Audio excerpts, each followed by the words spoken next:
Oo, nag-cyberbullying na ako. Na-cyberbullying na ako. Go.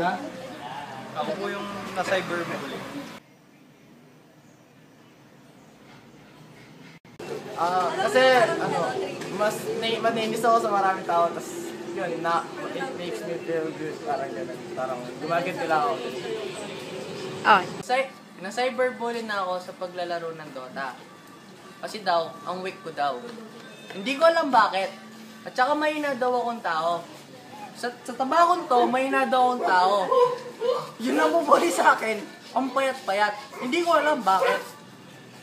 Okay na. Na-cyberbully ako kasi pinakikita nila na mataba ako. Yun lang.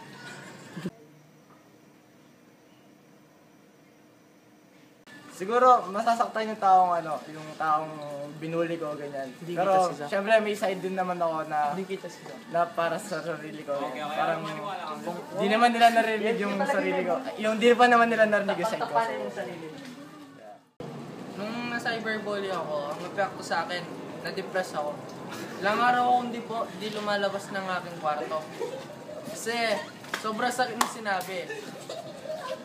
Kaya, namayat ako. Yun lang. Yung naramdaman ko, siyempre, natural lang na masaktan ka. Tapos, yun, tinake ko siyang deeper, tapos medyo na-depressed din.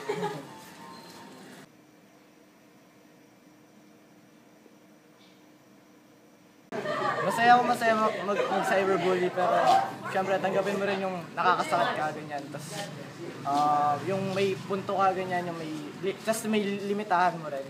Depende na rin yun sa sitwasyon. Siguro yung sa cyberbullying, sana matigil na. Kasi, marami lang taong nagpakamatay dahil dyan. Isang araw nga, naisipan ko na rin magpakamatay eh. Kaso, naalala ko lang si God. So yung nagpalakas ng aking loob. Kaya, sana tigilan yung cyberbullying. Yung opinion ko about cyberbullying, para sa akin masama siya, pero siguro